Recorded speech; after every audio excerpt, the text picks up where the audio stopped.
Yang terhormat Ibu Kepala Tika Kusuma Mulia Maisan, Ibu Siti Masruh SPD.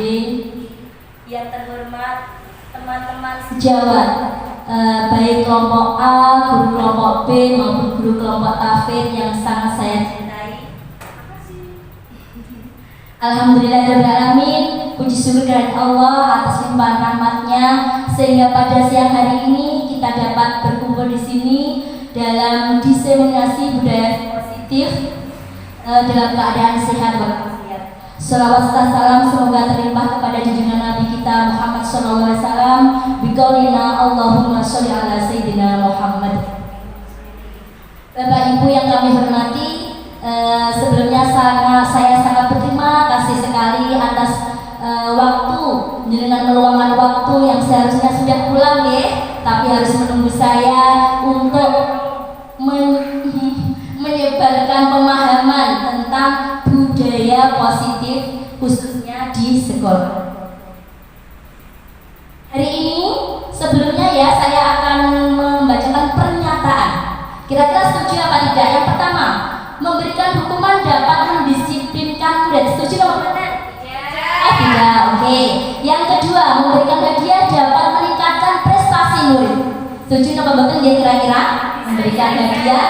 Oh bisa. Berarti yang tidak ya kira-kira nggak tahu maknanya hadiah ya. Yang ketiga, guru harus mampu memberikan solusi untuk murid yang bermasalah. Setuju betul? Setuju. Alhamdulillah. Nah, nanti kita akan mendapatkan jawabannya betul apa tidak, tepat apa tidak jawaban tadi. Next Bu Mida. Sebelumnya kita kiris dulu aja dan semangat ya. Cobalah buka. Dua-dua bersama temannya. Dua-dua cari teman. Satunya tugasnya menggenggam kepakan salah satu tangan Anda. Nah, salah satunya nggak usah ya. Satunya nggak usah, satu temannya digenggam. Bayangkan Anda memiliki suatu benda yang sangat berharga. Bayangkan saja, jangan dionekkan ya. Genggamlah benda itu erat-erat untuk menjaga benda yang berharga tersebut. Nah, sekarang tugas teman satunya mencoba dengan segala cara. Ayo, satunya mencoba membuka dengan cara apa Anda? Teman Anda goda, digoda. Ayo digoda, dirayu, dihadap juga.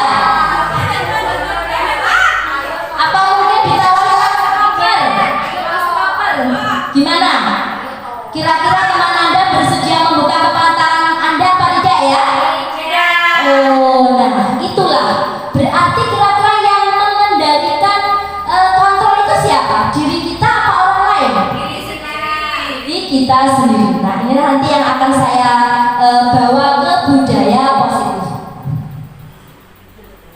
Budaya positif adalah perwujudan dari nilai-nilai kebajikan universal yang diterapkan di sekolah. Next. Jadi yang kita terapkan adalah nilai-nilai. Nilai itu kira-kira kalau nilai positif, nilai itu bagus apa jelek ya? Nilai itu adalah yang bagus. Berarti yang kita terapkan nanti nilai-nilai yang bagus. Kita akan membahas konsep inti budaya positif. Ada 7. Yang pertama perubahan paradigma belajar, kemudian disiplin positif, motivasi perilaku manusia, kebutuhan dasar manusia, posisi kontrol restitusi, keyakinan kelas, dan segitiga restitusi. Yang pertama, pembelajaran dengan paradigma baru. Paradigma pembelajaran baru merupakan pembelajaran yang berorientasi pada penguatan kompetensi dan penguatan karakter yang sesuai dengan profil pelajar Pancasila. Jadi yang di sini adalah yang dipakai adalah skillnya, budi pekertinya sesuai dengan 6 dimensi profil pelajar Pancasila. Apa saja ya? Beriman, bertakwa kepada Tuhan dan berakhlak mulia, mandiri, bernalar kritis, bergotong royong, kreatif, dan berkebinekaan global. Selanjutnya, disiplin positif. Dalam budaya kita, kata disiplin dimaknai menjadi sesuatu yang dilakukan pada orang lain untuk mendapatkan kepatuhan. Kita cenderung menghubungkan kata disiplin dengan ketidaknyamanan atau paksaan. Memang benar, kalau disiplin seakan-akan harus patuh, harus harus disiplin, berarti harus dengan paksaan. Diana Gosel menyatakan bahwa kata disiplin berasal dari bahasa Latin disciplina yang berarti belajar. Jadi disiplin itu sama dengan belajar, yang berasal dari akar kata yang sama dengan discipline, yaitu murid. Untuk menjadi murid harus paham betul alasan mengapa mereka mengikuti suatu ajaran tertentu, sehingga motivasi yang terbangun adalah motivasi intrinsik, bukan ekstrinsik. Jadi seorang murid atau kita sendiri ya, kalau kita belajar kita harus paham dulu apa sih yang kita pelajari. Nah, apa yang harus kita pahami sehingga kita itu terbentuk motivasi dari intrinsik, dari dalam, bukan dari luar, bukan karena orang lain atau motivasi ekstrinsik. Selanjutnya ada 3 hukuman, konsekuensi, dan restitusi.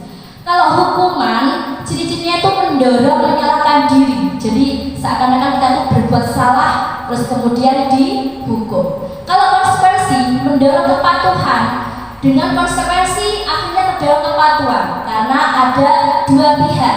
Jadi bukan karena dari satu arah, tapi dari 2 arah. Kemudian mendorong disiplin positif. Kalau untuk restitusi akan mendorong kedisiplinan yang positif. Kemudian hukuman itu dibuat oleh guru, ada satu arah. Biasanya kalau awal ajaran baru kan ada pasti peraturan ya, ada peraturan, ada tata tertib dan lain sebagainya, itu dibuat oleh satu arah dari sekolah. Kemudian anak belajar menimbulkan permasalahan. Kalau konsekuensi dibuat oleh guru dan murid atau 2 arah. Artinya di dalam kelas mungkin dibuat kesepakatan sehingga yang membuat adalah guru dan murid. Nah, restitusi dibuat oleh murid sendiri. Jadi ketika berbuat salah dia akan belajar untuk memperbaiki diri sendiri. Lagi menyembunyikan permasalahan. Nah, kalau hukuman dia akan menyembunyikan permasalahan. Ketika bertanya, apa kamu tadi yang mencubi temanmu? Dia akan pasti berkata tidak bu, karena dia takut untuk dihukum. Kalau konsekuensi, anak belajar taat peraturan. Dengan adanya kesepakatan kelas, nantinya anak belajar taat dengan peraturan. Kalau nanti dia berbuat kesalahan, pasti ada konsekuensinya. Kalau restitusi, anak belajar memecahkan masalah sendiri. Hukuman lagi, mencoba mengontrol anak dengan penguatan negatif. Dengan hukuman, anak seakan-akan penguatannya negatif. Kata-katanya biasanya kalau hukuman itu kan, ayo kalau kamu tidak mau belajar nanti tak jewer atau gimana. Kan kata-katanya selalu negatif. Kalau konsekuensi, mencoba mengontrol anak dengan penguatan yang positif, dengan kesepakatan sehingga anak itu nanti tahu konsekuensinya kalau melakukan kesalahan. Kalau restitusi, anak memahami bahwa dirinya sendiri yang akan memegang kontrol. Next. Yang ketiga, motivasi perilaku manusia. Diana Gosel menyatakan ada 3 perilaku motivasi manusia, yaitu untuk menghindari ketidaknyamanan atau hukuman, untuk mendapatkan imbalan atau penghargaan dari orang lain, untuk menjadi orang yang mereka inginkan, dan menghargai diri sendiri dengan nilai-nilai yang mereka percaya. Yang pertama, untuk menghindari ketidaknyamanan. Ini adalah motivasi yang paling rendah dari seorang manusia. Dia itu berbuat sesuatu karena takut dihukum, dia mentaati peraturannya, takut dihukum. Kemudian yang tengah itu untuk mendapatkan imbalan, dia melakukan sesuatu hanya untuk biar dipuji atau mendapat penghargaan dari seseorang, sehingga dia melakukan itu bukan dari dirinya tapi masih ada campuran dari orang lain. Yang ketiga, ini yang paling sempurna, untuk menjadi orang yang mereka inginkan. Jadi motivasinya benar-benar tumbuh dari dirinya sendiri tanpa ada kontrol dari orang lain. Nah, mungkin di sini nanti kita bisa ini ya, bisa merasakan kira-kira itu kita mendidik itu karena apa? Karena takut hukuman, apa karena ingin penghargaan, atau karena kita memang benar-benar ingin mendidik putra-putri kita. Next, dihukum oleh penghargaan. Saat kita berulang kali menjanjikan hadiah kepada anak-anak atau berperilaku bertanggung jawab, atau kepada murid untuk mempelajari mempelajari sesuatu yang baru atau kepada karyawan agar melakukan pekerjaan yang berkualitas, kita sedang berasumsi bahwa mereka tidak dapat melakukannya atau mereka tidak akan memilih untuk tidak melakukannya. Nah, penghargaan itu sama dengan hukuman sebenarnya ya. Kalau tidak diberi penghargaan, kita nanti tidak akan termotivasi, kita tidak akan mau melakukannya. Teori penghargaan Alfikon, penghargaan akan efektif jika kita tidak menginginkan seorang melakukan sesuatu yang kita inginkan dalam jangka waktu yang pendek. Jadi kalau penghargaan itu sebaiknya dilakukan pada jangka waktu yang pendek, seperti kalau lomba mewarna itu kita harus memberi penghargaan ya, biar mereka itu termotivasi untuk melakukannya. Kalau jangka pendek seperti itu. Kalau untuk jangka panjang apakah bisa? Bisa nggak kira-kira? Kurang baik. Kemudian jika kita menggunakan penghargaan lagi dan lagi, maka orang tersebut akan tergantung pada penghargaan. Tadi sudah saya katakan, kalau tidak dikasih penghargaan, maka dia akan kehilangan motivasi dari dalam dirinya. Kemudian penghargaan menghukum mereka yang tidak mendapatkan penghargaan, misalnya dalam sistem ranking ya, kalau di jenjang atas kita ya, mereka yang mendapatkan yang di bawahnya KCE cuma 1 angka gitu, dia pasti merasa paling dihukum. Ya Allah, kenapa aku nggak belajar? Seharusnya aku yang nomor 1, merasa bersalah, merasa terhukum. Kemudian memberikan pengajaran dan hukuman adalah hal yang sama, karena keduanya sama-sama mencoba mengendalikan perilaku seseorang. Next. Sudah ngantuk ibu-ibu? Ambon, ya semangat. Terima kasih. Yang keempat, kebutuhan dasar manusia, cinta dan kasih sayang rasa diterima. Siapa yang tidak mau dicintai? Aduh, mau cintai nggak? Semua itu butuh cinta dan kasih sayang, rasa diterima. Iya. Yang kedua, penguasaan, yaitu punya power, kehebatan, aku loh pintar seperti ini. Nah, itu penguasaan. Kemudian kesenangan, dia itu butuh kesenangan, meluapkan kesenangannya. Ya, melihat ada kesenangan, kebutuhan dasar juga. Kemudian kebebasan seperti burung merpati, dia bebas, bebas menentukan apapun yang dia inginkan. Yang paling utama adalah bertahan hidup. Semua pasti bertahan hidup mungkin dengan makanan, sandang, pangan dan papan. Nah, seperti itu. Itulah 5 kebutuhan dasar manusia. Contoh pas kebutuhan dasar ya. Bu Ida dari TK kelompok A sedang bingung menghadapi perilaku salah satu muridnya. Setiap hari ada saja teman yang mengadu. Kalau Aksan pada saat istirahat sering meminta bekalnya. Jika Anda menghadapi situasi seperti ini, apa yang kira-kira akan Anda lakukan? Kira-kira apa alasan Aksan melakukan hal itu? Nah, apa ya? Betul. Terus, lapar, ya. Berarti Gak punya makanan. Oke. Kira-kira kebutuhan dasar apa yang belum terpenuhi dari Aksan ya? Ya, gimana? Makanannya betul sekali. Kebutuhan bertahan hidup karena lapar, makanya dia ingin mengambil makanan temannya. Next. Yang kelima, posisi kontrol, penghukum, pembuat merasa bersalah, teman, pemantau, manajer. Next. Penghukum, seorang penghukum bisa menggunakan hukuman fisik maupun verbal. Biasanya kalau menghukum itu kan bukan cuma kata-kata, tapi juga dengan fisik, mungkin menjewel, menjiwit atau apa gitu, menggepuk, ya betul sekali. Tapi kalau untuk PAUD kayaknya menghukum itu seringkali dengan kata-kata ya, dengan kalau di PAUD ya. Penghukum biasanya, nah ini ciri-cirinya. Penghukum biasanya nada suaranya tinggi, bahasa tubuhnya, matanya melotot, jarinya menunjuk-nunjuk. Kamu ini nggak mau masuk itu. Seperti itu ya. Biasanya hasilnya gimana kalau penghukum? Hasilnya itu kemungkinan anak menjadi marah, pendendam, atau bersifat agresif. Nanti kalau belajar di dalam pasti dia akan merasa wah aku belajar seneng nih terus ya. Seperti itu. Biasanya hasilnya untuk penghukum seperti itu. Next. Posisi kontrol kedua adalah membuat merasa bersalah. Nah, ini saya sering melakukannya ini. Pada posisi ini biasanya guru akan bersuara lembut, membuat rasa bersalah, akan menggunakan keheningan yang membuat anaknya merasa tidak nyaman, bersalah atau rendah diri. Kata-katanya lembut, kalau ngomongnya tidak mau berani, dunia gak mau ceblok nih, marah itu tak kabeh. Itu dia, anak pasti merasa bersalah. Ya Allah, mulai harus marah. Kemudian membuat rasa bersalah ada soalnya memelas. Nah, sebentar saya tadi ya, memelas, sedih, halus, bahasa tubuhnya merapat pada anak. Biasanya kalau membuat rasa bersalah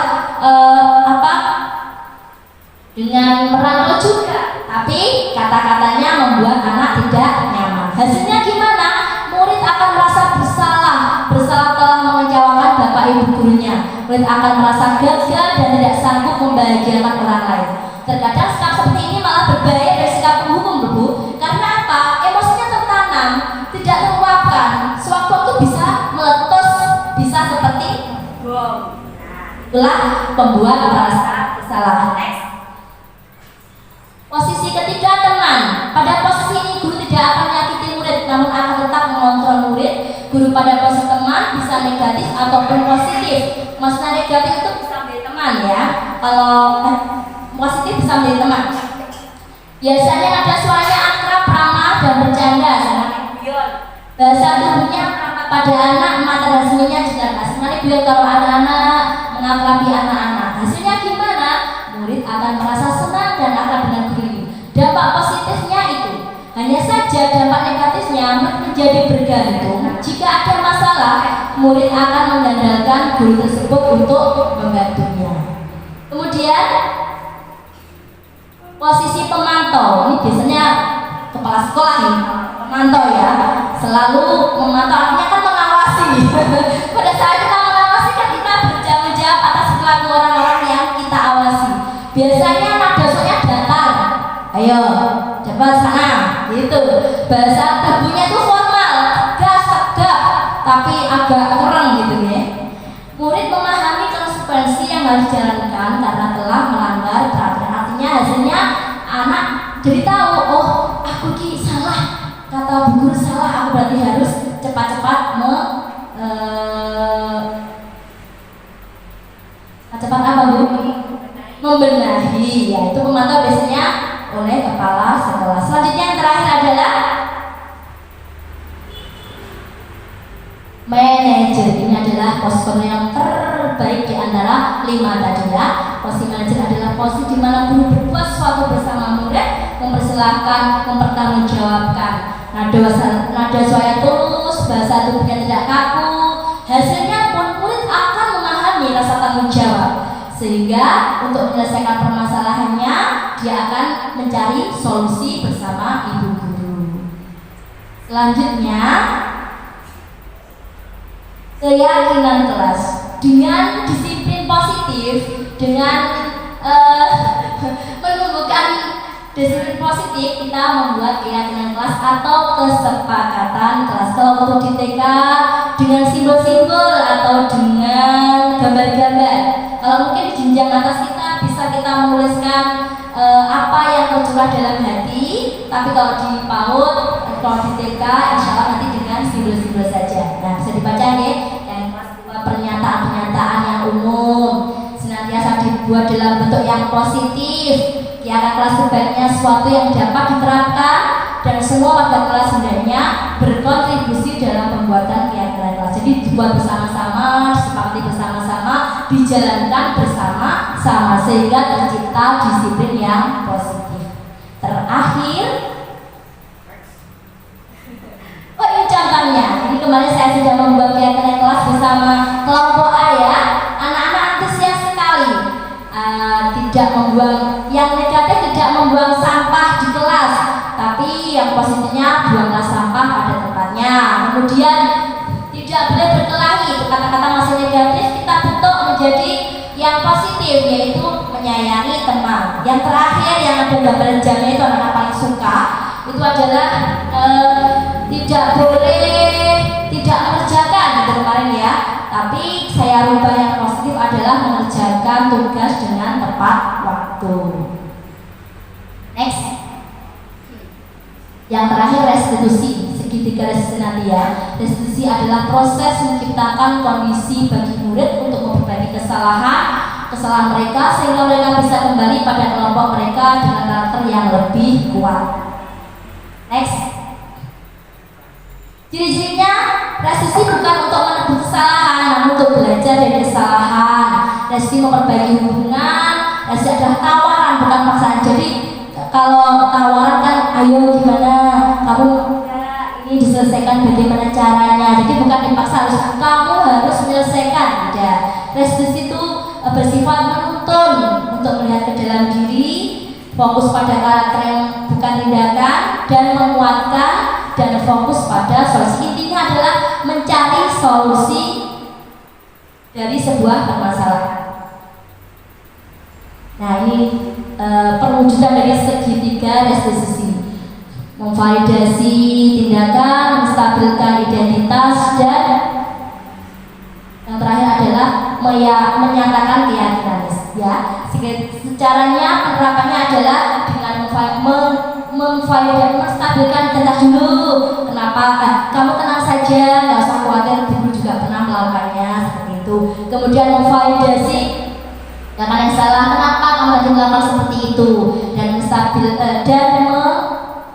menanyakan keyakinan. Kamu tahu kan keyakinan kelas kita, kesepakatan kelas kita apa, jadi gimana nih solusinya, kita cari sama-sama. Nah, terakhir Bu, sudah? Nah, ini contoh kasusnya ya, langsung next lagi. Ini hanya dokumentasi. Oh, sudah, di mana? Inilah designasi dari saya tentang budaya positif. Jadi segitiga restitusi itu adalah untuk menyelesaikan permasalahan dengan 3 langkah tadi. Semoga kita dapat menerapkannya dan semoga sekolah kita menjadi sekolah yang benar-benar menerapkan tentang disiplin positif sehingga tercipta pembiasaan dan budaya positif yang baik. Terima kasih dari saya mohon maaf sekali sudah sangat siang ini. Terima kasih atas waktunya. Saya mohon maaf apabila ada kata-kata yang kurang berkenan. Wabillahi taufiq wal hidayah.